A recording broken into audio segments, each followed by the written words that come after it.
How's everybody doing? My name is Alan Roberts. Gonna do this at a different time than I normally do it. I had some other stuff I needed to get done today. However, I am very excited to talk about this topic because, lo and behold, I wrote an article for X. I've been writing articles on X pretty consistently using Grok AI, which is amazing. And I'm able to come up with scientifically sourced data that is showing basically how fruitful it would be for us to focus on supplementation, physical activity, and generalized health versus, let's just keep pharmaceutically everybody to death. However, right now I am going to talk about how the rapper that I have started calling Notorious BMI, because let's be real, that's what she's notorious for, is how freaking huge she is. She is suing Lyft and got a driver from Lyft fired because she could not fit in the car. Anybody that thinks she could have fit in the car is insane. There's no way she was fitting in the back of a small car. But we're going to talk about her latest appearance on Charlemagne the God show, The Breakfast Club, or what the fuck ever it is. I don't know. I don't watch it, but it bothers me that he calls himself the God. I'm just saying. That's weird to me. But I'll leave that alone for right now. And what I would like to talk about is her statements. And then we're going to go into an article I wrote earlier today, actually yesterday, and then I posted today on that topic. But before we do anything, I just want to let everybody know, here is our coaching specials, Make America Healthy Again. We do daily communication, weekly video conferences. We focus on satiation, satisfaction, appropriate fitness level activity, proper hydration, sleep, stress relief.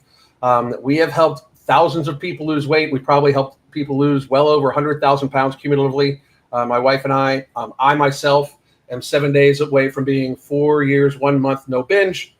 So we are very good at helping people with binge eating disorder or just helping develop healthy lifestyles. That's what we do. So please do check that out. We have month to month, 3 months, 6 months, and one year slot. We have one 1 year slot at an incredibly discounted price. So if you are having trouble with your habits, if you have already fallen off your New Year's resolution and you said this year was the year that you were no longer going to be a burden to society and yourself by reducing your body fat, we can help you. So now let's get to it. This right here is it's wild to me. I will say straight up, oops, hang on, wrong one. I will say straight up that I'm always kind of amazed that we have gotten it to the point now where huge, enormous, like 500-pound people for some reason think that they should be accommodated. That is a mistake. Political correctness is in fact hurting the whole country. Political correctness, and I've made many videos about this before, is basically systemic population level lying that damages society in sacrifice for making sure that you appear as a good person. Like, just so everybody gets this, when you tell a fat person, like anybody that tells this heifer that she looks good in anything, if they tell her she looks good in anything, they are lying to her face. She knows that they are lying to her face, and they know that she knows that they are lying to her face. But it is done as a weird, woke-ass, fucking pussy-ass normalcy in our society because apparently lying to each other's faces is somehow more preferable than telling people the truth. The truth is that this woman, hundreds of pounds ago, somebody should have stepped in. Nobody in this woman's life, nobody in this woman's circle cares about her at all in any way more than how they make them feel, like how they treat her makes them feel, but also what she can do for them. Nobody. And you know how I know this? Because she's 500 pounds. That's how I know this. This doesn't happen like that. This happens over a course of probably decades of systemically eating vastly more calories than what she needed on a daily basis. It is mass overconsumption. And very frankly, if you don't, tell your fat friends that, hey, I need you, like, I really need you in my life. I want you to lose weight. What can I do to help you?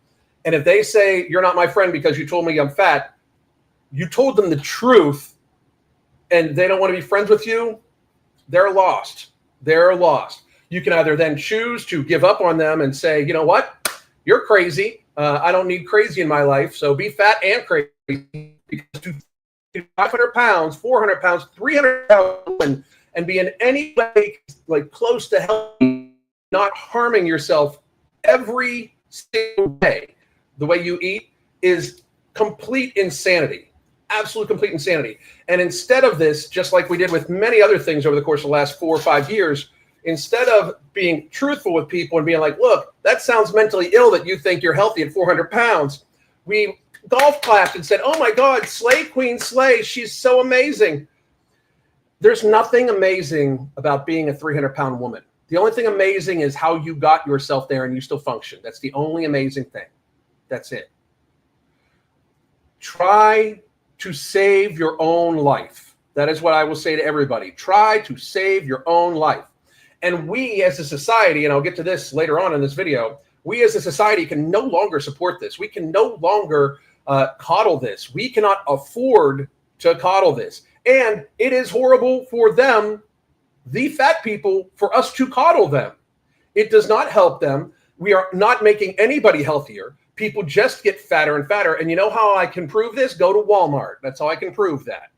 In the last 5 or 6 years, ever since we started golf clapping every time a fat person wore a bikini and calling them brave, we have just gotten fatter and fatter and fatter. And it's out. Look, we are already well over the tipping point. Many of these people have been morbidly obese for well over 50% of their lives. A lot of these people are in their 30s or early 40s, and they're 300, 400, 450, 500 pounds. And they've been that size. They've been over 300 pounds since they were in their teens. We are about to see a mass die-off. These people are not going to live to 60. All the data points to the fact that if you are morbidly obese, it is the duration of morbid obesity. The reason why we still say we don't see morbidly obese old people is because people would normally in the past get to 40 and all of a sudden start gaining weight, 5, 10 pounds a year, 15 pounds a year, and then they would end up 100 pounds overweight and dead by 60. Right now, we have people that have been 300 pounds since they were 14, 15 years old, and they're in their 30s. They're going to die soon. This is not fabrication. This is not conflation. This is not me trying to scare anybody. This is a pretty statistical, predictable reality that if you've been morbidly obese, if you've been 300 pounds since you were a teenager and you're in your 30s and you haven't done something to change it, you've been fat your entire life, you've been well over 300 pounds for the majority of your life, you're not going to live much longer, and your life is probably literally torture. Your life is probably literally torture. We are going to watch this woman walk in, and nobody can tell me that she is in any way not tortured with pain every step that she takes. But let's hear what she has to say. Oh, nice to meet you. Hi, how are you? Stormy, how you doing? Peace, King. How you, brother? You good? Look at the nice waddle. Got it. Yep. This the only seat y'all got? What you want? What you need? There's one A more. big. So, by the way, she should feel like this. The only reason why she's on this show is because she got some guy fired for being on Lyft. She's not on this show because she's a good rapper. She's not. I mean, when you need oxygen between sets, you're not going to be a good rapper. Looking at you also, David Blunt. But the attitude is wild to me, right? You're on a show that gets massive views. You are in front of a huge audience of fucking people, and you're going to act like you got anything better? Your chair or something. Cause she already little. They have to pull over a portion of the sectional couch for her to sit in. Good. This is accommodation. There you go. Did you hear what she said? This is accommodation. You know, you walked in and, you know, you said the chair was small, so we had to bring the part of the sectional for you to sit in. And you said something. You said, If that ever happens to you, where the chair is too small and they have to bring part of a sectional for you to sit in, you have made some very serious errors in a consistent fashion for a long period of time in your life, and you should wake up. That should be a wake-up call for anybody. A wake-up call for anybody. If they need to replace the large seated office chair that she was in with half of a sectional, if that happens to you, seek help. Immediately seek help. Now, this is what I'm talking about. Accommodations, right? Yes. But we live in a world that's not always going to be able to accommodate people that But are we plus should size. though. We should because we not all the same. You know. I feel like we should. Like why not? I feel like a lot of times people think that bigger people, obese, the F word people should just be in a house. The F word. She means fat. If you want to be technical, she's fat as fuck. Like, she's enormous. Her waist to height ratio is holy shit. When it's like The we F not. word? Yeah, the F word. I'm not You about heard to. that you can't say in your house, Yeah. fat. You don't like it. Oh! I'm not saying that word. Yeah, we Oh, I don't didn't use, we know don't use that word in my house okay. either. I thought you were talking about the gay slur. I'm like, wait, I'm confused. We don't use that word in my house. Do you want to get your tampon changed? What the fuck's wrong? We don't use that word in my house. You don't use the word fat in your house? What kind of soft ass, pussy ass shit is that? We don't use those words. First of all, there should be no words you don't use in your house. It's your goddamn house. But secondly, if somebody is fat, what is wrong with calling them what they are? What would you prefer? Rotund? Enormous? So big they have their own gravity? Like, what would you prefer? We don't use that word. Like, you think that's a moral superiority? That is you showing that you are a pussy because you would rather seem like a nice person than tell people the truth. That makes you the actual bad person and a pussy. Oh. No. But I just feel like it should be accommodated. Bigger people should be accommodated, just like Why? we accommodate the LGBT community. First of all, how do we accommodate the LGBT community in regular life? Like, what special seats do LGBT people need? Like, what special seats do they need? Like, I don't think that, like, the accommodation of special equipment to fly, extra seats to fly, larger seats to sit in, larger bathrooms in hotels. I don't understand, like, what is with this, like, thing that fat people have where they have to in some way use the plight of other people. Like, you are not a marginalized group. First of all, if you're morbidly obese, you're pretty much the majority in our population. Sorry, ADHD fucked up. I fired that person, whoever was up there. But you're pretty much the majority. It's pretty arguable that we're over 50% morbidly obese, or 50%, obese in America. It's pretty arguable, and I make that argument all the time, especially if we go by waist to height ratio. We've been majority obese since 2018, according to the CDC, and I've talked about that all the time, and if you're ever interested in that, you can look up my old videos, or you can ask me about it in the chat. That's fine. So you're not marginalized. You're actually the majority, and you're so big that you take up the entire margin. Obese people are a burden upon society. Everybody should grasp that. We're going to go over that here in a second, but they are a burden upon our society. All those other communities. I just feel like we outside. If we inside, is get up. Why you in a house? You should be doing this. You should be doing that. When we outside, it's like, why you not in a house? Well, people would say, Who, John. who actually told you that? Because, like, that's crazy. I don't believe that, Me either. F people should stay in the house. I mean, that's how it is. We go outside and people looking at us crazy, like, we getting. People looking at you crazy because you're not human shaped. You've eaten yourself to deformity. And to make matters worse, especially for this young old woman, because I call her young old because chronologically she's probably in her 30s. But for her lifestyle and for her health status, she's probably considered elderly. She's probably got another 5-10 years maximum, Stared at for what? Because we big. Yes, 100%. Because you're not just big, because you are literally enormous. Because you are, one more time, can't fit into a car big. I'm sorry, what do you expect people to do? Right? You are not, like, it is shocking how large you are. That is reality. Like, this woman wants to be able to burden all of society, be accommodated, but not have anybody stare at her or anything like that. Like, so you're looking for, like, this isn't looking for accommodation. This is looking for being rewarded. This is her looking to be put on a pedestal of we can't say anything, do anything, make this woman feel in any way, any kind of negative, but we need to give her whatever she feels she needs to be accommodated with. That is fucking privilege. That is obese privilege. And that shit's got to stop because obese privilege is bankrupting our goddamn country. You know, like, you know, you compared your situation to the LGBTQ, and a lot of people would say, well, LGBTQ people don't have a choice to be gay or whatever, but you have a choice to be plus size. Mm-hmm.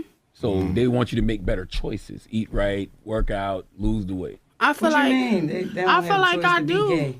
People think You born gay. Just don't you start. No, that's a debate right there. That is, but for most, you know, But let's just hypothetically say they're born gay. I feel like I do. I work on myself, you know, and when I feel like I'm getting too much, I try to fix it, you know, like When does that happen? When did that happen? When you feel like it's getting too much, you try to fix it.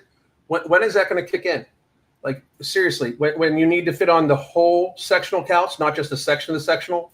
When you literally need a forklift to be moved, which is close right now, but very, very, very, very close right now. When do you start working on it? I don't know. Like if you are not already at the stage with all of this that you feel you shouldn't need to work on it yet, when are you going to start working on it? Because like, again, this, we could just make a rule, right? How about just a very simple, basic rule? If you need an assistance tool to wipe your own ass, you don't get to be like cocky about like needing accommodation. Like if you've eaten yourself to the point where you actually need a tool to hold the toilet paper, to reach over and wipe your own ass because you're so fat your hand can't reach, I'm going to argue that maybe we shouldn't be accommodating you. I'm going to argue that that is actually a negative for you and for society. And I wrote a whole ass article about it. So let's get to that right now. So this is an article I have on X. I do believe it is right here. For those of you that are watching on YouTube right now that would like to go over and watch this on X, that would be very, very cool. And for people that are on X right now, you guys can, I'll put it in the chat right here. And I'm also going to put the links to our coaching just in case anybody on X was interested. There we go. But this is the article I wrote, or I had AI write for me today. And that's basically, I mean, I like to be as honest as I can. AI writes these articles for me. They gather together. They write it in my writing style, which is very cool, without the swear words, obviously. But this is the case for individual responsibility in healthcare, lifestyle-driven chronic illnesses in America. Healthcare in the United States has long been contentious issue, particularly with respect to allocation of resources and financial burden of healthcare costs. One significant aspect of this debate centers around lifestyle-driven chronic illnesses, conditions like obesity, type 2 diabetes, heart disease, which are heavily influenced by a person's lifestyle choices. This article argues that Americans should not share the healthcare expenditures for these conditions based on the principles of personal responsibility, economic efficiency, and the promotion of a healthier lifestyle. We will explore this through scientific evidence, ethical considerations, and economic analysis. The prevalence of lifestyle-driven chronic illnesses. Obesity. According to the CDC, more than 42% of American adults are obese. And that is from 2020, by the way. And that information was gathered in 2017 and published in 2018 and then through 2020. So they haven't collected any information on that in the last 5 years, including the pandemic. So I guarantee you 42% is laughable. We're easily over 50% obesity in America. Everybody knows it. Just look around.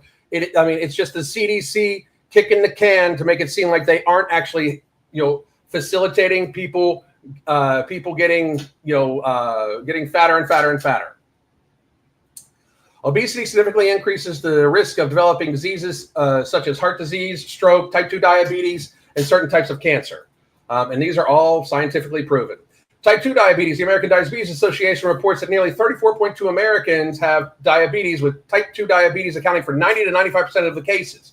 Type 1 diabetes is the other type, but they are starting to look at Alzheimer's disease as a form of metabolic issue like type 3 diabetes. Lifestyle factors, including diet and physical inactivity, are central to this development. Heart disease. The leading cause of death in the United States is cardiovascular disease, often a result of modified risk factors like diet, physical activity, and smoking. So now we look at the scientific basis for individual responsibility. Causality and control. Numerous studies have established a direct link between lifestyle choices, i.e. diet, high in sodium or sugars, lack of exercise, smoking, and chronic disease. For instance, the Framingham Heart Study, demonstrated that lifestyle changes could significantly lower the incidence of coronary heart disease. I believe it's something by 80%. While genetics plays a role, the impact of lifestyle choices is substantial. Research indicates that lifestyle interventions can mitigate genetic predisposition. So genetics are not an excuse. If you have bad genetics, which it's wild how only Americans kind of have bad genetics, or anywhere that there's actually Americanized food, like UK is starting to have it. So is Canada, so is Australia, because they have the standard American diet, which is crap. Thank you, USDA. I'll get to you guys in another video. Let's see. So genetics can be mitigated by lifestyle. A study in the New England Journal of Medicine showed that lifestyle changes can reduce the incidence of diabetes among those with genetic risk by 58%. Behavioral economics theories suggest that individuals often make suboptimal health choices due to present bias, where immediate gratification is preferred over future health benefits, meaning like, I want this cookie even though I know it's bad for me. This is why you see people that are type 2 diabetic take their blood sugar after they eat a crumble cookie and give themselves insulin when they could have just avoided taking the insulin, which we all help pay for through insurance and taxes and insurance premiums. This is why we see them take that instead of just eating the cookie. Like they could have just not eaten the cookie and then not had to test their blood sugar and take more insulin or take more metformin or anything like that, which, by the way, you should be taking berberine instead of metformin. Berberine is shown to be more productive with less side effects. It's actual science, even though the healthcare industry, which is actually the sick care industry, doesn't want to tell you that. Where immediate gratification is preferred over future health benefits. This necessitates an economic model where individuals bear the cost of their decisions to encourage better health choices. When you see a morbidly obese person reach 250 pounds, like if a woman has a 2 at the start of her height, and she is an average height woman, she has made some serious mistakes. She is morbidly obese. She is at high risk already, yet alone the woman we just saw, which is probably 500 pounds.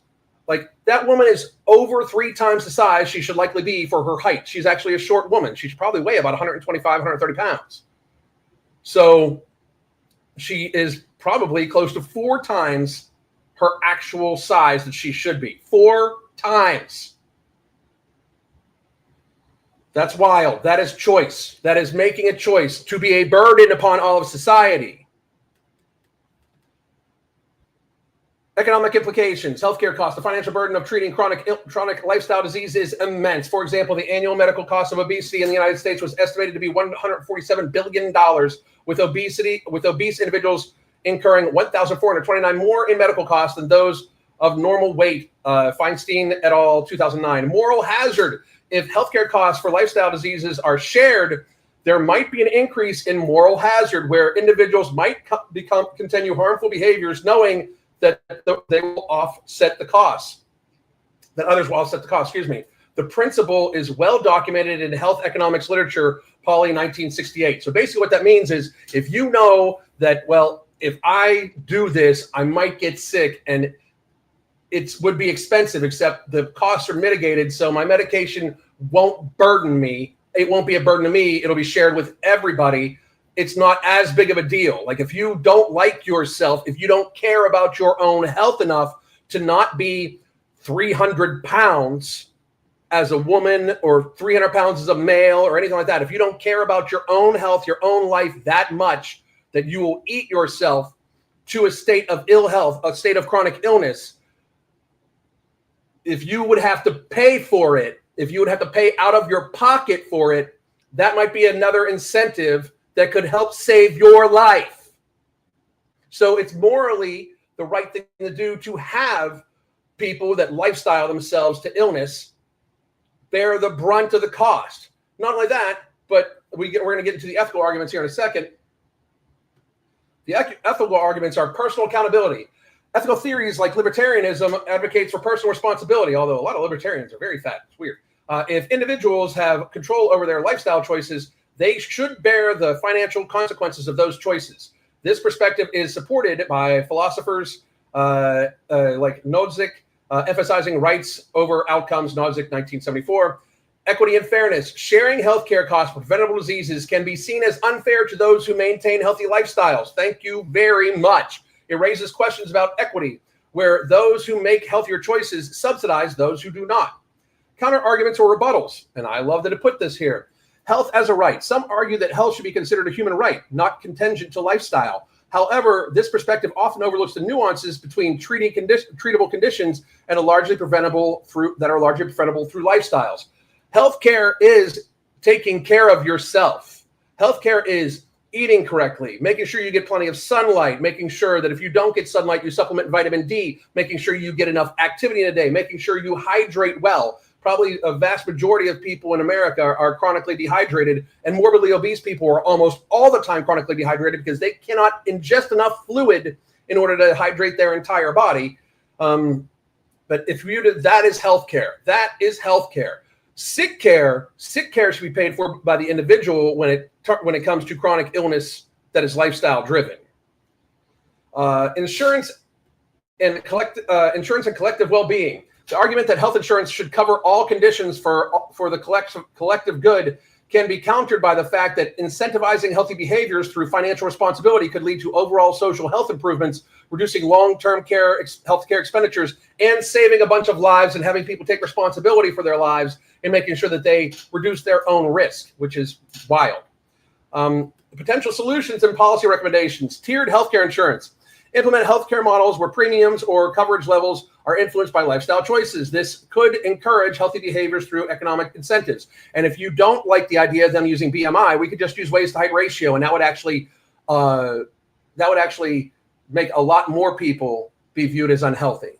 So we don't need BMI. We can use the much more accurate and predictive waist to height ratio that I actually did a video on earlier today that is shown to be way more predictive for chronic illness development and longevity than BMI. Education and prevention programs, invest in public health campaigns. We would need all new public health officials because our public health officials are literally horrible. Programs like diabetes prevention programs should have shown effectiveness in 2002. Really? Have they? Because we have more type 2 diabetes than ever before. Taxation and regulation. Use tax policies to discourage unhealthy behaviors, e.g. sugar tax, and regulate environments to promote unhealthy choices like marketing of junk food. Supporting of behavior change. Provide sources for those genuinely unable to change due to socioeconomic standards, focusing on community health programs and access to affordable, healthy food options. I agree with all of those. In conclusion, the argument for not sharing healthcare expenditure for lifestyle-driven chronic illness in America is rooted in promoting personal responsibility, economic efficiency, and public health. While the complexities of human behavior, genetics, and socioeconomic status cannot be ignored, the fundamental principle should be to encourage healthy lifestyles through both individual accountability and supportive societal structures. By doing so, we not only aim to decrease healthcare costs, but also enhance the quality of life and longevity for all of Americans. And if you want to go to this article, by the way, one more time, if you're on the YouTube, here is the link to the article. Go there, have a good time. Thank you very much. I'll do about 10, 15 minutes of Q&A now about this if anybody has any questions. And then we will we will go, and I literally have to go do evening rants here in about 30 minutes with Mark. So I will take any questions for the next 5-10 minutes, and then we're going to go. I want everybody to understand that I literally don't want people to not get health care. That's not what I'm talking about.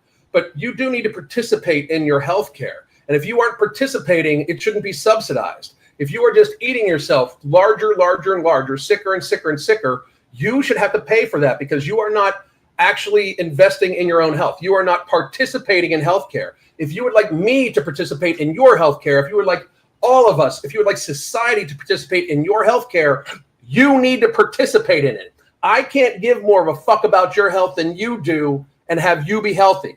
That's not going to work. You need to actually care enough about your health to try.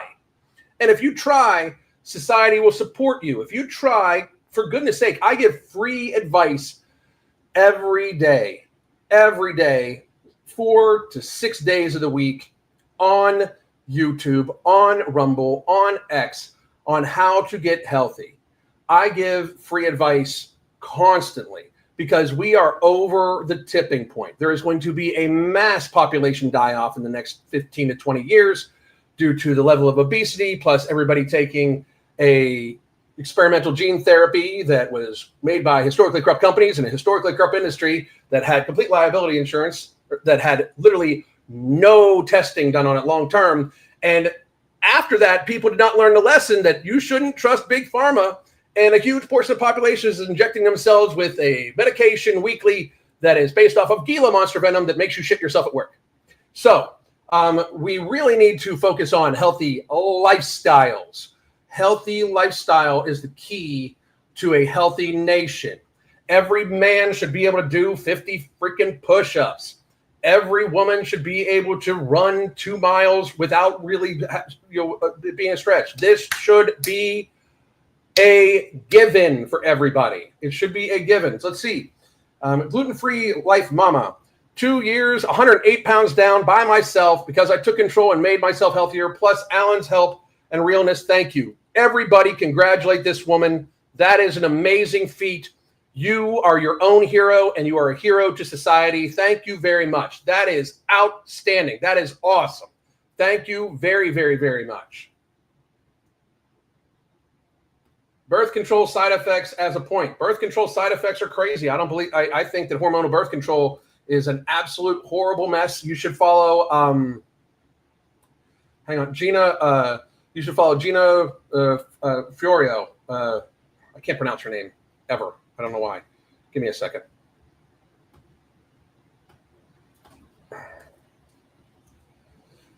Gina Bontempo. There's Florio Bontempo. Gina, that's where I get messed up. But follow her. She's amazing. As a matter of fact, she talks a lot. I'm going to link her right here. She talks a lot about hormonal birth control and the dangers of it. You should go follow her. This is awesome. I've dropped 85 pounds since August. Finally got a grip and just did it. Just a few pounds away from my healthy BMI range. Out goddamn standing. This is the energy we need in America. This is how we make America healthy again. People taking personal responsibility and changing their lifestyles. We also need to make it so that pharmaceutical, we need RFK to do his thing, and I'm wondering if he has gotten in yet. I got to check. RFK. His vote ought to be happening, right now.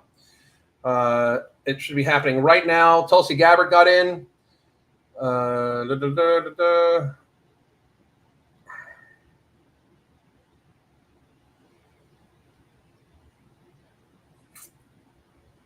Let's see.